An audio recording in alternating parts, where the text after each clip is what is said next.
Bonsoir à tous. Didier Guillaume, le vice-président du Sénat et le président du Conseil général de la Drôme, est l'invité de Preuve par 3. Bonsoir Didier Guillaume et merci d'être ici. Nous sommes donc en direct du Salon de l'Agriculture. Merci d'être avec nous. On a observé d'ailleurs ici, l'autre jour, l'arrêt très long marqué par le président de la République, puis par le Premier ministre sur le stand de la Drôme. Vous vous revendiquez comme le premier département bio de France. Mais ça n'était sans doute pas là votre seul sujet d'échange avec François Hollande et puis Jean-Marc Ayrault. Les sujets agricoles, vous êtes le rapporteur au Sénat de la loi d'avenir pour l'agriculture. Nous en parlerons dans un instant avec Sandra Lafont de l'agence France Presse, notre partenaire pour ce rendez-vous de Preuve par 3 avec Dailymotion. Et le cactus du Sénat pour la gauche du gouvernement, souvent mise en minorité, tiens dernièrement sur les OGM, eh bien on en parlera avec Perrine Tarnaud de Public Sénat. D'abord, Didier Guillaume, votre dernier long entretien donc avec François Hollande, c'était ici samedi. Comment va-t-il malgré l'effondrement de sa cote de popularité, malgré les difficultés qui l'entourent? Moi, je l'ai trouvé très en forme et d'ailleurs, si j'en crois ce que j'ai vu et ce que j'ai lu, les agriculteurs l'ont trouvé très en forme. Oui. C'est un président qui est resté très longtemps au salon, plus de longues heures. Il a dialogué avec l'ensemble des professionnels de l'agriculture, avec les organisations syndicales. Et on a pu s'apercevoir, outre évidemment qu'il connaissait bien ces dossiers agricoles. Mais c'est pas là qu'il a trouvé du réconfort. Mais bien sûr que si. Il a trouvé du réconfort parce que sur les sujets qu'il a évoqués, contrairement à ce que l'on peut croire, le monde agricole n'est pas forcément hostile au président de la République lorsque celui-ci va dans le sens de la transformation de l'agriculture vers plus de compétitivité, vers plus d'efforts, vers moins de normes. C'est ce qui s'est passé et je l'ai trouvé vraiment très en forme. Très en forme. Bon, on n'est pas parlé que des questions agricoles. À quoi peut-il s'accrocher, selon vous, aujourd'hui, pour sortir de l'ornière? Je crois qu'il s'accroche à une vision qu'il a de la politique. Cette vision, elle est simple. La première, c'est de rassembler le pays. Rassembler les Françaises et les Français autour de convictions. Vous me direz, moins de 20%, il n'y arrive pas beaucoup. Oui. Mais pourquoi n'y arrive-t-il pas beaucoup? Parce que tout simplement, cette crise est dévastatrice et les mesures qu'il prend pour passer la crise, pour aller de l'avant, pour après essayer de reconquérir, eh bien, sont difficiles et mal comprises.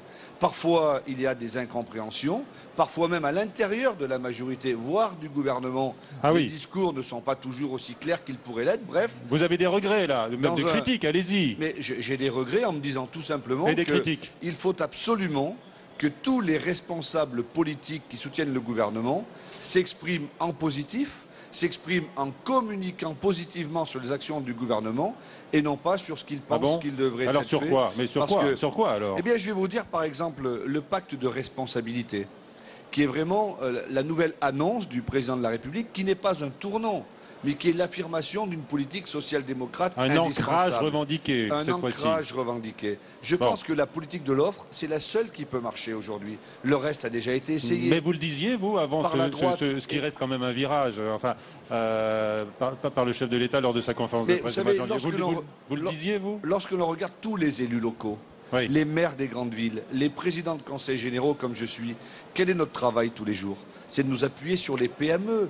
Il faut faire la différence entre les grands patrons du CAC 40, qui sont importants pour notre pays, entre celles et ceux qui se partagent des dividendes, et puis le chef d'entreprise, le patron de PME ou de TPE, qui lui est au charbon tous les jours, 7 jours sur 7. Donc vous défendez la politique de l'offre, comme on dit, de longue date dans votre région. Ce que je peux vous dire, c'est que les salariés de ces entreprises soutiennent leur patron. Oui, mais alors vous dites... Parce qu'ils savent que si l'entreprise marchera, ils garderont leur emploi. Vous dites aujourd'hui l'objectif du chef de l'État, sa nécessité, même sa survie, c'est de fédérer autour de ce pacte de responsabilité Didier Guillaume.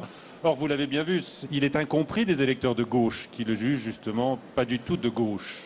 Parce qu'il est incompris, parce que peut-être mal expliqué, et on va essayer d'en parler peut-être tous les deux, ou tout simplement parce qu'il n'est pas encore mis en application. De quoi s'agit-il? Certains se disent que ça va faire pchit. Oui, mais de quoi s'agit-il? Il y a toujours des gens qui pensent que ça va faire pchit ou que ça ne marchera pas. Moi, je fais partie de ceux qui pensent qu'avec des convictions fortes, c'est pas parce que c'est impossible qu'on ne doit pas essayer. De quoi s'agit-il? Il s'agit tout simplement de faire un constat simple, que nous disons depuis fort longtemps, que les entreprises sont plombées dans leur compétitivité par rapport aux charges. Nos prédécesseurs avaient essayé une autre politique, on a bien vu qu'elle n'avait pas marché.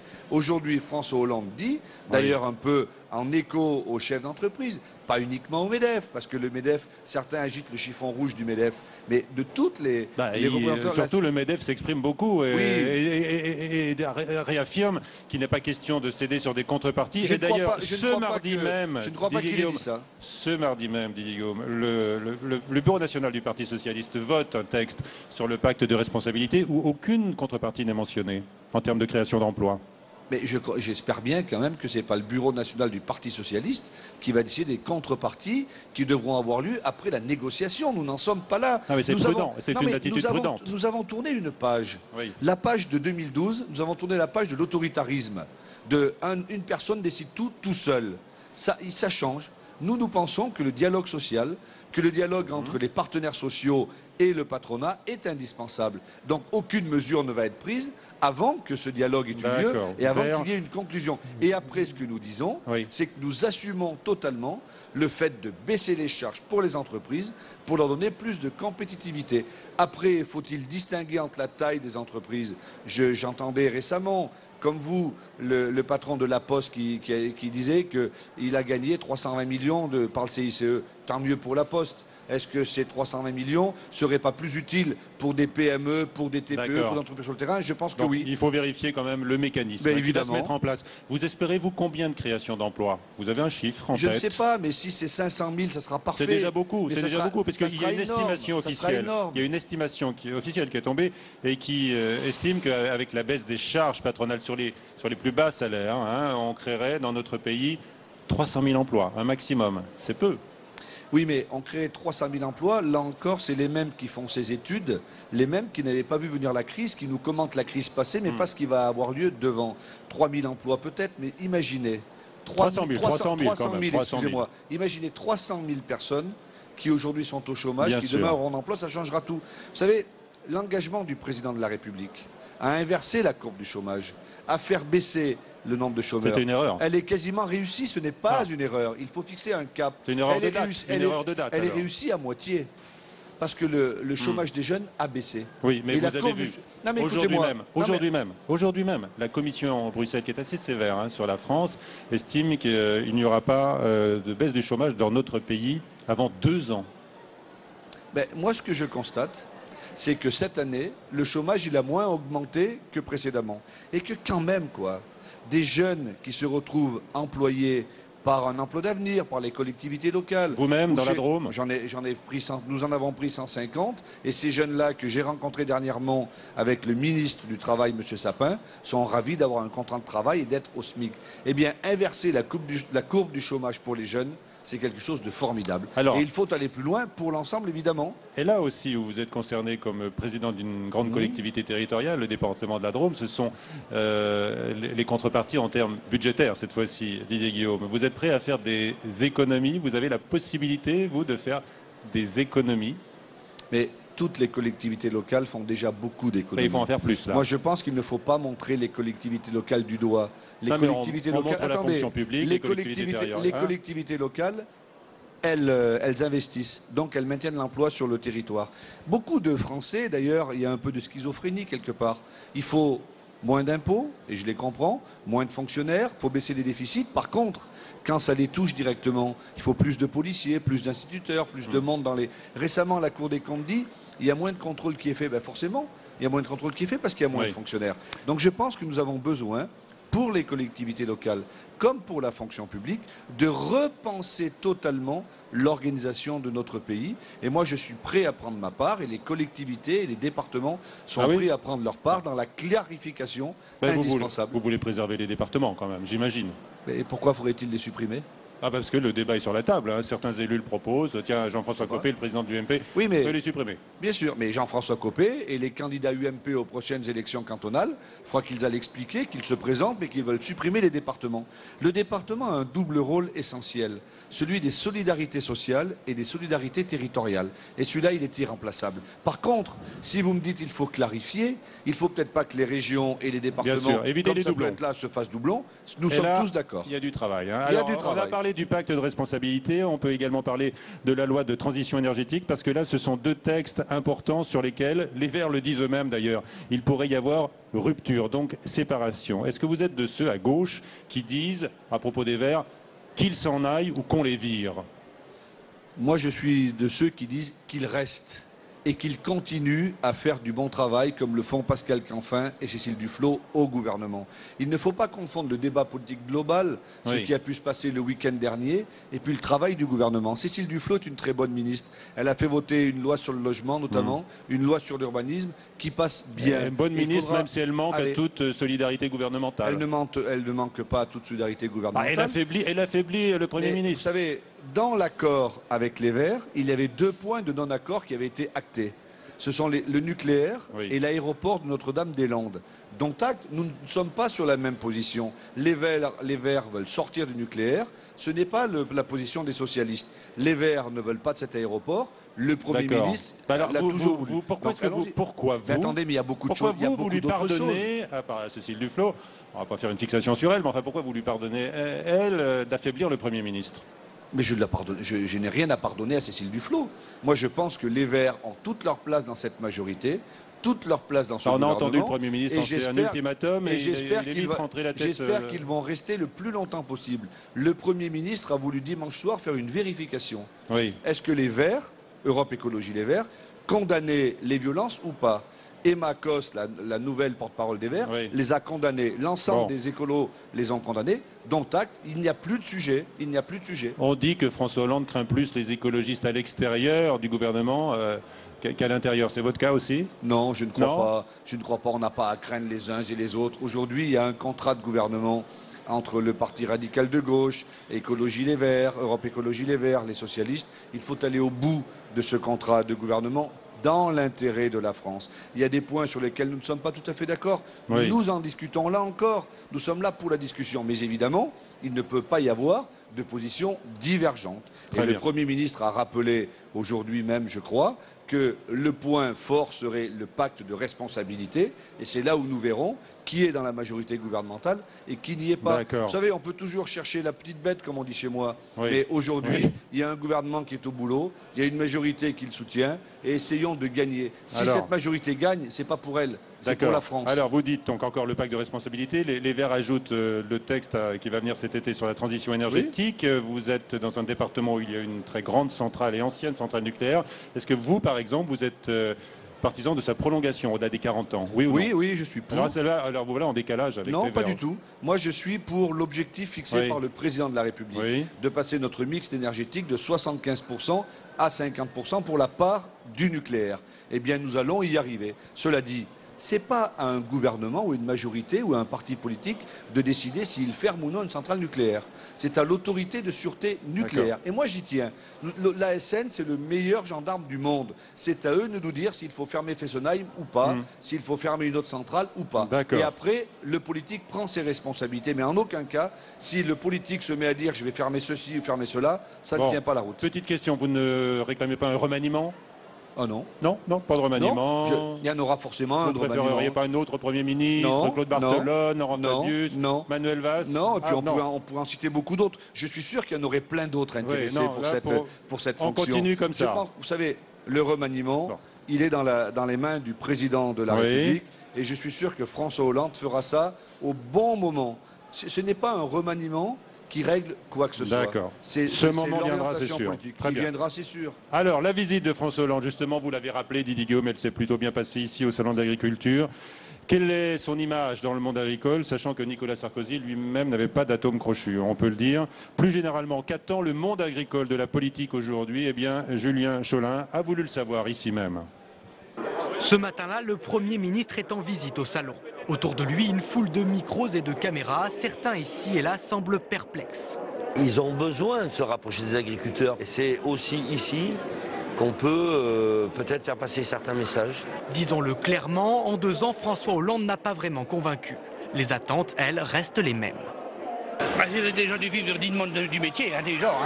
Il faut qu'on soit tout tributaire des aides, de la PAC, de tout ça. On devrait déjà vivre de son métier, comme tout le monde. En fin de parcours, le Premier ministre s'adresse au monde rural. Tout au fond, un agriculteur en cravate semble bien attentif. Là, ils viennent de dire c'est pas une agriculture tournée vers le passé, c'est une agriculture tournée vers l'avenir. Bon, aujourd'hui, l'avenir, c'est la modernisation des bâtiments d'élevage, c'est la modernisation des filières agroalimentaires, c'est de la recherche. Et c'est là qu'on met le moins de moyens, et c'est là qu'on met le plus de normes, et c'est là qu'on lève le moins de formalités administratives. Les formalités, l'administratif, la corvée, la vraie pour beaucoup d'agriculteurs. Pourtant, François Hollande leur a promis de simplifier tout ça. Mais ça fait tellement longtemps qu'on nous le promet et qu'au fur et à mesure, malgré tout, les contraintes sont toujours là, voire tous les ans on en rajoute, on ne fait que d'accumuler. Michael est venu pour présenter l'autre star du salon, sa collègue de travail, la moissonneuse-batteuse. Pas le temps de croiser le Premier ministre, de toute façon il n'en attend plus grand-chose. Trop souvent, nos élus se dédouanent en disant on n'est pas responsable, c'est Bruxelles, c'est l'Europe. C'est un peu décevant. L'Europe, presque un gros mot ici. Xavier assiste au concours de la plus belle rouge laitière. L'année dernière, c'est lui qui avait remporté le premier prix. Depuis, il a mis la clé sous la porte. Beaucoup d'éleveurs laitiers ont arrêté parce que ça ne passe plus économiquement, quoi. Le prix du lait n'est pas à la hauteur de ce qu'il faudrait être par rapport au coût de production. À 50 ans, il a retrouvé un emploi dans une coopérative. Une réalité bien loin, selon lui, des discours politiques. On avait voté non à l'Europe, c'est devenu oui. Voilà, aujourd'hui on est européen. Aujourd'hui c'est la finance qui commande, quoi. Voilà. La finance, celle qui joue avec les prix, celle-là même que François Hollande avait pourtant promis de mettre au pas. Voilà Sandra Lafont, notre consoeur de l'agence France Presse, pour qui les questions agricoles souvent complexes, n'ont plus de secret, est avec nous ce soir. Sandra, bonsoir. Vos questions à Didier Guillaume. Bonsoir Didier Guillaume. Donc vous êtes président du Conseil général de la Drôme, premier département bio de France, mais les surfaces bio en France c'est seulement 4%. Alors est-ce que c'est le bio qui va sauver notre agriculture? Ah non, pas du tout. Je pense que le bio correspond à une demande de la société, une demande des consommateurs. Lorsque l'on parle agriculture, il faut souvent parler et toujours parler alimentation et consommateurs. Mais le bio, c'est une façon d'être, c'est une façon de se comporter. Je pense que c'est important. Dans mon département, c'est 15% de la surface qui est en bio, donc c'est beaucoup plus qu'en France. Ça permet à des petits agriculteurs, à des petites surfaces de vivre, ça permet d'avoir des revenus et ça permet de répondre à une demande de nos consommateurs.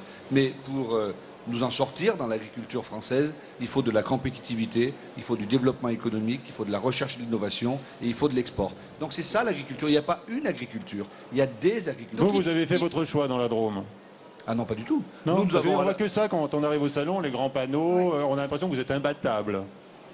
J'espère que nous resterons premier département bio de France, mais parce que nous sommes sur l'ère de l'Agence nationale bio, et c'est pour ça que nous tirons sur le fil du bio qui est important, mais au-delà, dans la Drôme, au-delà du bio, il y a aussi de grandes entreprises semencières ou céréalières, il y a aussi de grandes entreprises agroalimentaires qui comptent. Donc vous êtes pour l'agriculture industrielle, vous soutenez cette agriculture-là, outre le bio? Mais évidemment. Mais attendez, l'agriculture aujourd'hui, on a beaucoup de chance dans ce pays. On a une agriculture qui exporte, et cette agriculture permet d'avoir une balance du commerce extérieur positive. Oui, mais on a perdu des rangs. On est passé de la 5e place, de la 2e place à la 5e place en quelques années. On est aujourd'hui derrière l'Allemagne, derrière les Pays-Bas. Oui, c'est vrai. C'est terrible. On a quand même découvert, effectivement, Sandra, à l'occasion de ce salon, que l'Allemagne nous avait dépassé en matière d'exportation agricole. C'est vrai. Alors qu'on est la première puissance agricole de France. Du monde, d'Europe. Ces 10 dernières années, l'agriculture française a reculé. Et il faut que l'agriculture française reprenne une place de choix. Pour qu'elle reprenne une place de choix, il faut plusieurs choses. Il faut commencer par le début. Le début, c'est la formation. Il faut qu'un système de formation performant, encore plus performant, se développe. Nous avons la chance dans ce pays. L'enseignement agricole est un joyau. L'enseignement agricole permet de créer des travailleurs. À la sortie de l'enseignement agricole, on trouve un boulot immédiatement, ce qui n'est pas forcément le cas ailleurs. Ensuite, c'est le pari de la jeunesse et de l'installation. Et tout ce que fait Stéphane Le Foll, le ministre de l'Agriculture, sous l'autorité du président de la République, c'est de travailler sur l'installation des jeunes. Si nous arrivons à faire ça, les choses repartiront. Et enfin, et après, troisièmement, il faut absolument de la recherche, de l'innovation, du développement pour concurrencer les autres pays. Comme dans tous les secteurs. Comme tous les secteurs. Sur ces deux sujets, il y a deux points. La première chose, l'installation est difficile, de plus en plus difficile. Vous avez des enfants, j'imagine. Vous leur conseilleriez de devenir agriculteur aujourd'hui? Ils ont passé l'âge, mais bien sûr, parce que c'est difficile. Mais sauf que depuis l'année dernière, en relation avec les jeunes agriculteurs, le ministre Stéphane Le Foll, a réussi de mettre en place un plan d'installation qui fait que 6 000 installations l'année dernière, il y en aura autant cette année. Ça n'a jamais été aussi important. On peut toujours regarder le verre à moitié vide. Moi, je regarde le verre à moitié plein. En 2014-2015, il n'y aura jamais autant d'installations de jeunes agriculteurs. Donc c'est indispensable. Malgré la faible perspective de revenus pour ces jeunes qui s'engagent. Ça dépend dans quel secteur. Ah oui. Aujourd'hui, reconnaissons quand même, si le salon se passe plutôt pas mal, si le président de la République a plutôt été bien accueilli, c'est à mon avis pour 2 raisons. La première raison, c'est que les prix agricoles sont pas aussi bas que cela. Et puis la deuxième raison, que j'aurais dû mettre en premier, c'est la négociation européenne. Le président de la République et Stéphane Le Foll ont réussi une négociation européenne qui permet quand même d'assurer à ce pays des retours de l'Europe. Oui, personne n'aurait pensé que ce soit à ce niveau-là. Personne. Et même le président, le puissant président de la FNSEA a reconnu que c'était inespéré. Ouais, alors c'est jamais assez. Cette négociation de la PAC, elle n'a pas plu à tout le monde. Les céréaliers se sentent floués dans cette histoire. Et les cours des céréales sont en constante baisse. Non mais attendez, elle n'a pas plu à tout le monde. C'est peut-être trop avantagé jusqu'à présent. C'est de la réorientation. Les aides européennes, 80% des aides allaient à 20%, des producteurs, des exploitants. Nous voulons réorienter ces aides. C'est le cas dans la future PAC de 2014 à 2020. Et je peux vous dire que notamment avec la priorité sur l'élevage, qui est indispensable, la priorité à l'élevage va permettre de redistribuer les aides européennes en direction des élevages, notamment des petits élevages. Donc il faut regarder quand même l'ensemble. Certains sont forcément pas contents, mais d'autres le seront mieux, le seront plus. Alors si on parle des élevages, justement, vous êtes pour ou contre le projet de ferme des 1000 vaches dans la Somme? Non, je ne suis pas favorable. Je ne suis pas favorable, parce qu'on ne peut pas dire pour ou contre une ferme de 1000 vaches. Moi, il faut expliquer d'un mot, hein, Sandra, c'est l'idée de construire en France, ce qu'on trouve d'ailleurs en Allemagne, voilà. C'est-à-dire des fermes gigantesques, avec donc là... C'est un industriel qui achète du terrain, qui crée une ferme, alors il semblerait qu'il y en ait que 500 ou 1000. Où le lait devient un sous-produit de la méthanisation, voilà. Avec un gros méthaniseur. Je pense que ce n'est pas ça le modèle de l'agriculture en France. C'est pour ça qu'il ne faut pas dire on est pour ou contre les 1000 vaches. L'agriculture, elle est diverse. Là, il faut qu'on puisse faire de l'élevage au vin, il faut de l'élevage caprin, de l'élevage bovin, il faut de tout. Alors effectivement, il faut aussi être concurrentiel, il faut travailler à l'export. Et peut-être que de vendre de la poudre de lait en Chine, ben ça rapporte des devises. Et pourquoi ça profite à beaucoup d'éleveurs normands en ce moment. Et j'y suis favorable. Mais alors, sur ces fermes gigantesques, 1000 vaches, pourquoi vous êtes contre? Parce que sur les 1000 vaches, il y a 3 personnes qui travaillent. Comprenez? Et moi, je préfère qu'il y ait 50 exploitations agricoles, à l'intérieur desquelles il y en ait 2 ou 3 qui travaillent, ça en fera beaucoup plus. La FNSEA dit on est dans une Europe à 28, on ne peut pas ignorer ce que font nos voisins. En Allemagne, il y en a plein des fermes de 1000 ou 2000 vaches. Oui, mais moi, madame, mon modèle, ce n'est pas l'Allemagne. Mon modèle, c'est l'agriculture française. Vous ne suivez pas le chef de l'État sur d'autres secteurs économiques? Je ne crois pas. Vous savez, en France, il y a une exception culturelle. Eh bien, moi, je pense qu'il pourrait y avoir une exception agricole aussi. Parce que l'histoire de la France, quand même, depuis la Seconde Guerre mondiale, on a demandé aux agriculteurs français de nourrir l'Europe. Et ils l'ont bien fait. Et de nourrir avec une agriculture intensive, productiviste. Et puis on s'est aperçu qu'aujourd'hui, il fallait peut-être réorienter ça parce que les sols étaient dans des situations dramatiques. Et c'est la raison pour laquelle...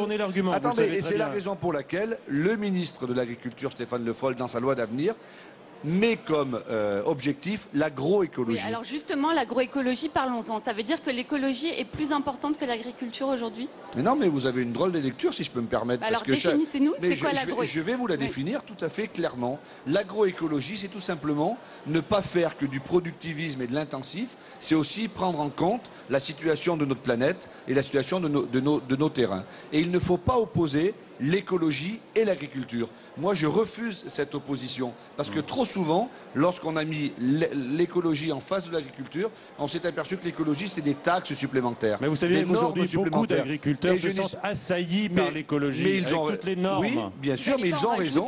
Mais ils ont raison. Ces dernières années, il y a eu beaucoup trop de normes qui ont été mises en place et rien n'a été fait pour les faire diminuer. Et c'est la raison pour laquelle, samedi, le président de la République, au salon, en ouverture du salon, a dit qu'il voulait réduire les normes en agriculture. Comme dans le pays, il y en a beaucoup trop. Les agriculteurs en supprimer beaucoup et en réduire certaines. C'est contradictoire avec le projet agroécologique, non? Non, pas du tout. Non? Pourquoi? Parce que si on supprime les normes, comment imposer l'écologie dans les champs? Mais non, mais je crois que vous n'avez pas assez bien compris ce que c'était l'agroécologie, si je peux me permettre. On est là pour essayer de comprendre. Je vais essayer de l'expliquer. Il faut mettre le développement durable s'appuie sur un trépied. C'est pareil pour l'agriculture.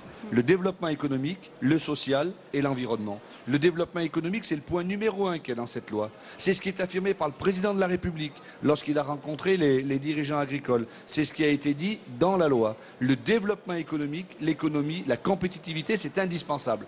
Sans cela, rien ne pourra se faire.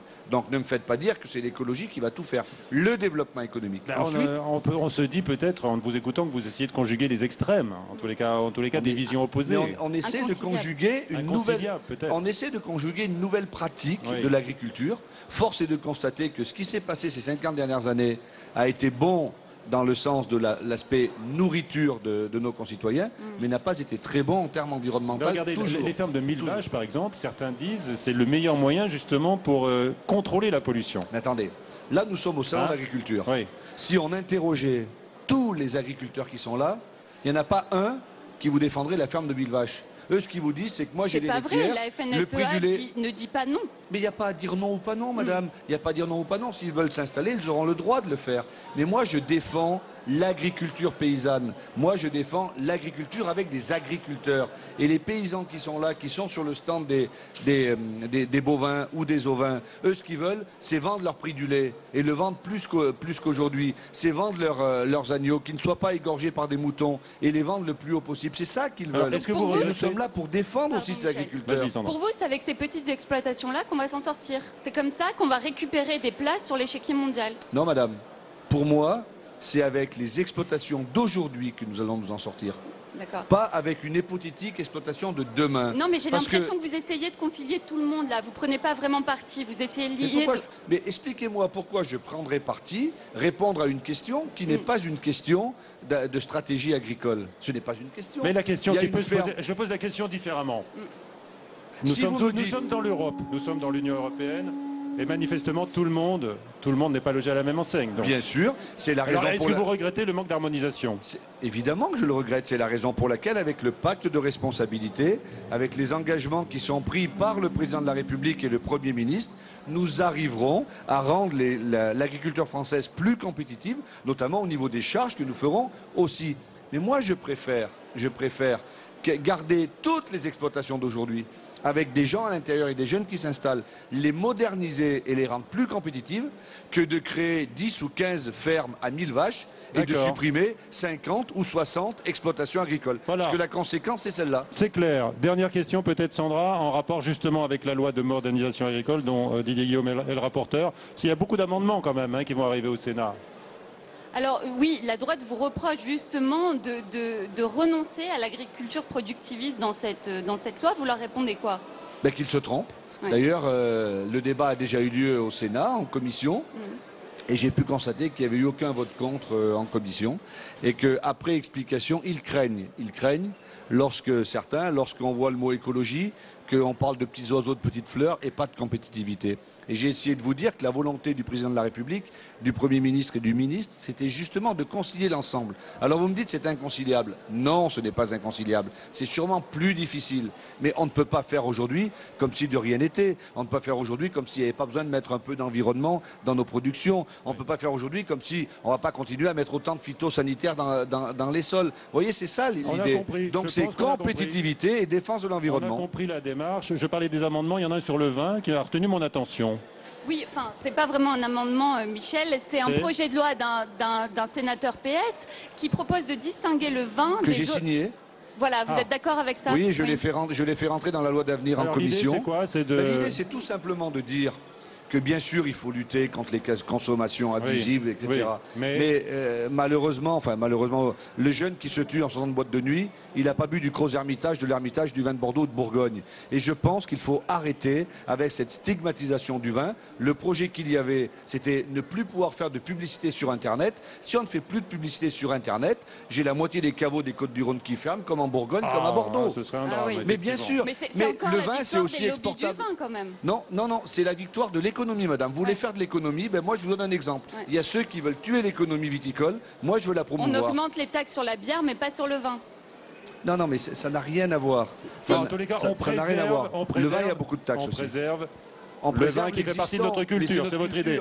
Merci Sandra Lafont pour cette interview très offensive mais très documentée. Merci beaucoup. Perrine Tarnaud arrive depuis le Sénat maintenant pour la troisième partie de Preuve par 3. On va parler du Sénat de gauche mais qui ne vote pas tous les textes de gauche, hein, loin s'en faut. Et on vous attend également là sur les OGM avec une clarification nécessaire. C'est le dernier exemple effectivement d'une rebuffade pour le gouvernement au Sénat. Mounir Soussi. Aucun OGM ne poussera en France cette année. À coup d'arrêtés et de moratoires, le gouvernement utilise tous les moyens juridiques pour interdire leur culture et s'engage dans un bras de fer avec l'Union européenne qui autorise le maïs transgénique sur le continent.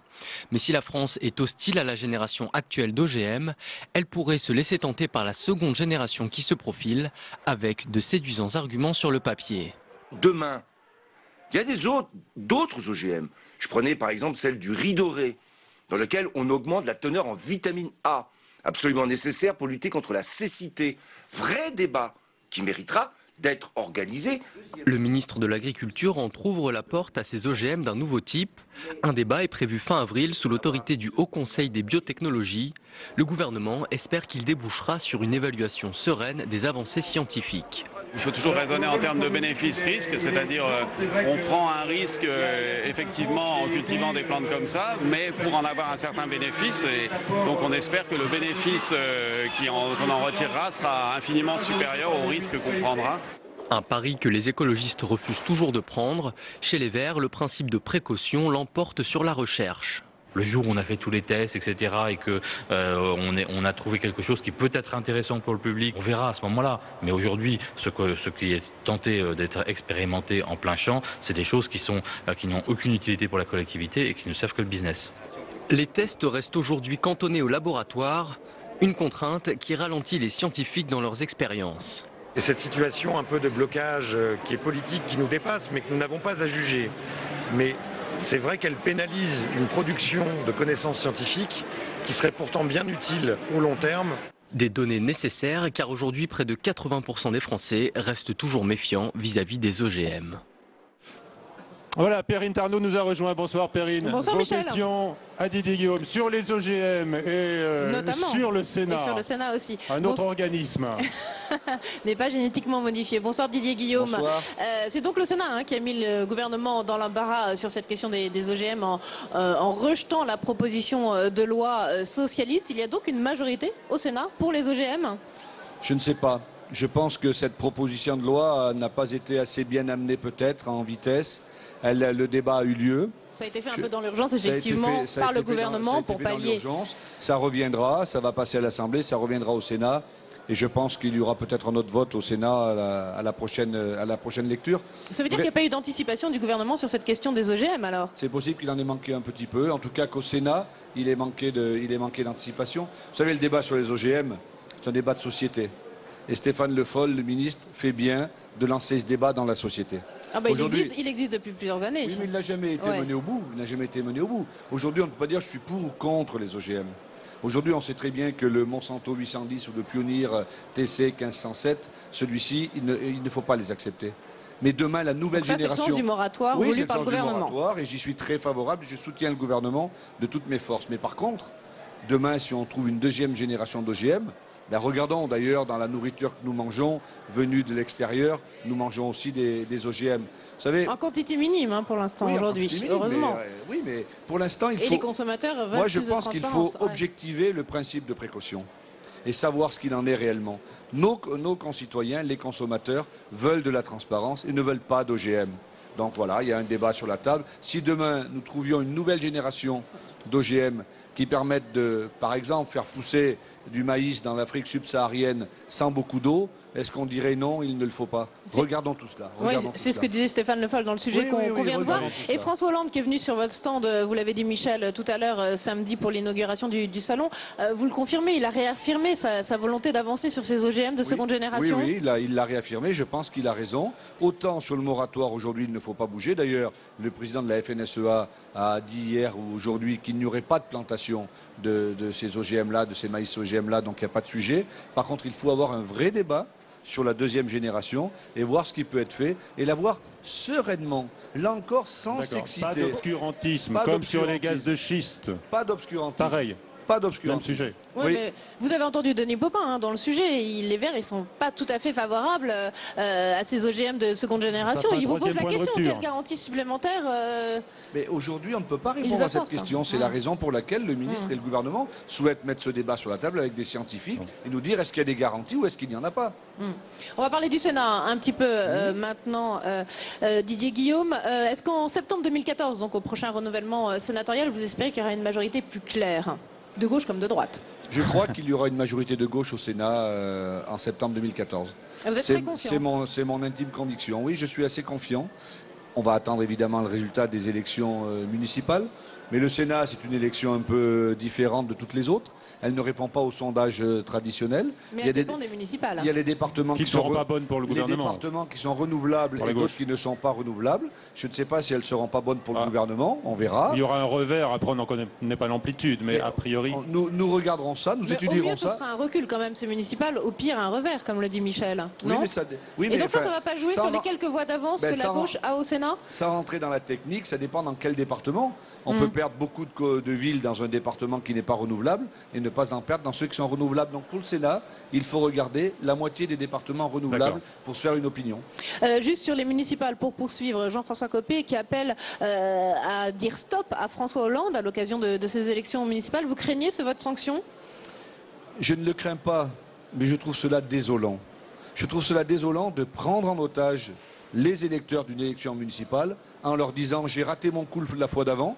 Nous avons perdu en 2012. J'ai raté mon coup parce que je n'ai pas vraiment été élu président de l'UMP.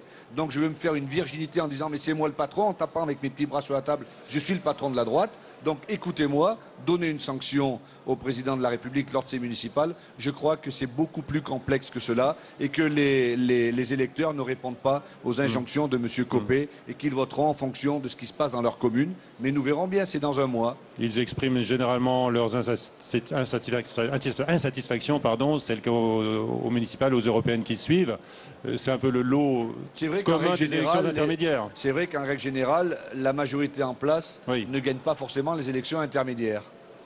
Pour revenir au sénatorial de 2014, puisque c'est la 3e étape de ces élections en 2014, est-ce que vous ne craignez pas que ce soit surtout le redécoupage des cantons qui pourrait valoir finalement à la gauche sénatoriale ces quelques sièges d'avance?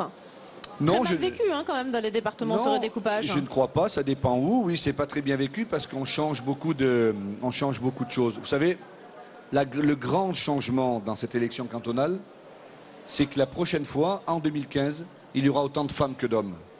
Et moi, j'entends les arguments des hommes qui disent « vous me faites harakiri, vous supprimez mon canton oui, ils sont pas ». Mais moi, contents. Je suis très content qu'il y ait autant de femmes que d'hommes et que dans les départements, il y ait la parité. C'est un premier argument et il faut le prendre en compte. Et ceux qui iront contre, ils iront expliquer qu'ils ne souhaitent pas que les femmes rentrent, etc. Et le deuxième sujet, c'est quand même une réalité. Aujourd'hui, moi, si je vous prends le cas de mon département, il y a des cantons à 31 000, 32 000 habitants et d'autres à 900 habitants. Et il faut rééquilibrer. Et puis, quand même, le fond de cette affaire, c'est que Nicolas Sarkozy avait voulu réformer en créant le conseiller territorial. Il a perdu le Sénat en 2011 à cause de ça, donc vous n'avez pas peur que ça soit un bis repetita en 2014 tout simplement pour parce que François Hollande? le Conseil constitutionnel indique qu'il faut la parité et l'équité devant l'élection. Donc nous verrons bien. Nous argumenterons. Vous savez, tout à l'heure, Michel Grossuor me disait Jean-François Copé veut supprimer les départements. Ils auront quand même beaucoup de mal à aller expliquer que c'est pas bien d'avoir fait des cantons paritaires alors qu'ils veulent supprimer les départements. Nous aurons un vrai débat.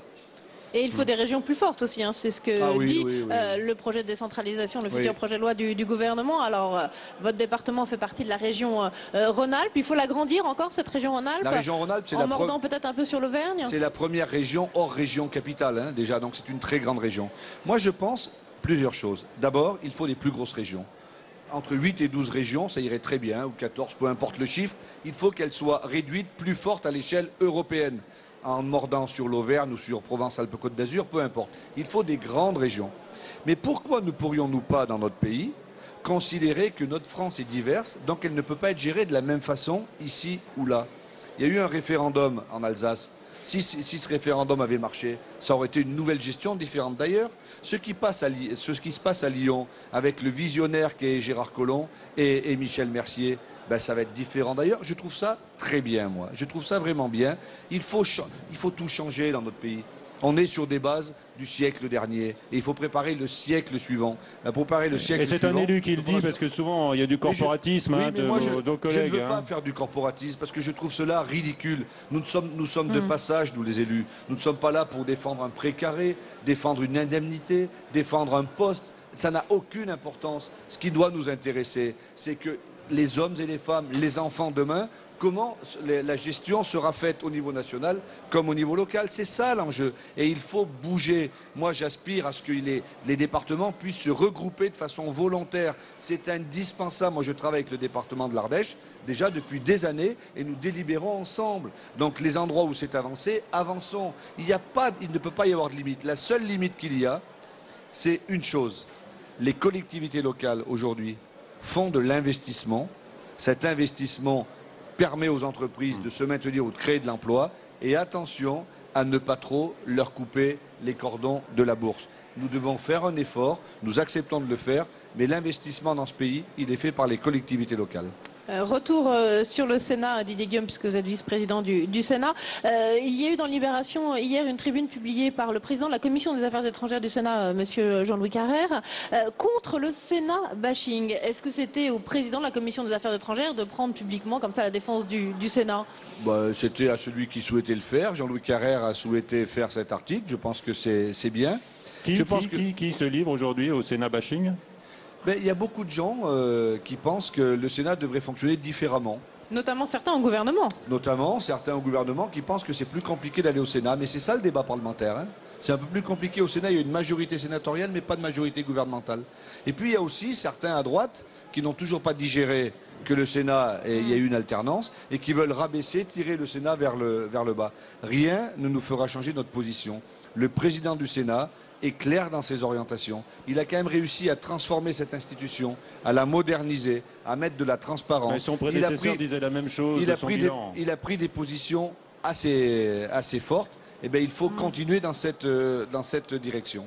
Son prédécesseur Gérard Larcher, mais aussi Jean-Pierre Raffarin, ils le disent qu'il ne défend pas assez la maison Sénat. Non, il trouve qu'il ne défend pas assez les positions de l'UMP. Mais je pense que... Non, c'est pas ce qu'ils disent.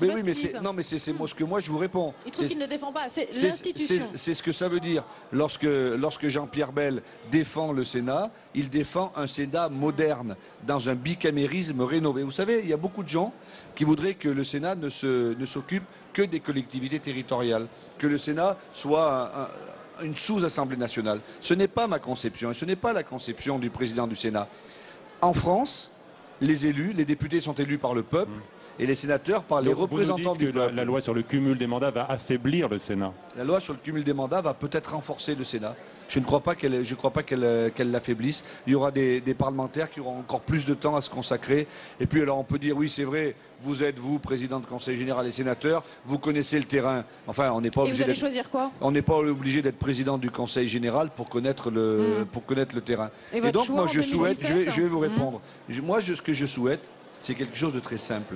C'est que le Sénat ait la même possibilité que l'Assemblée nationale de délibérer sur les questions de société, comme sur les budgets, c'est très important. Votre choix personnel en 2017 demande Perrine? Je resterai au Sénat. Vous resterez si je suis réélu sénateur, je ferai une transmission, comme je l'ai faite dans ma mairie, et je passerai le flambeau à quelqu'un dans mon département. Voilà, ça c'est dit. Vous nous avez dit tout à l'heure que vous ne réclamiez pas de remaniement gouvernemental, Didier Guillaume. Mais si demain, François Hollande vous dit...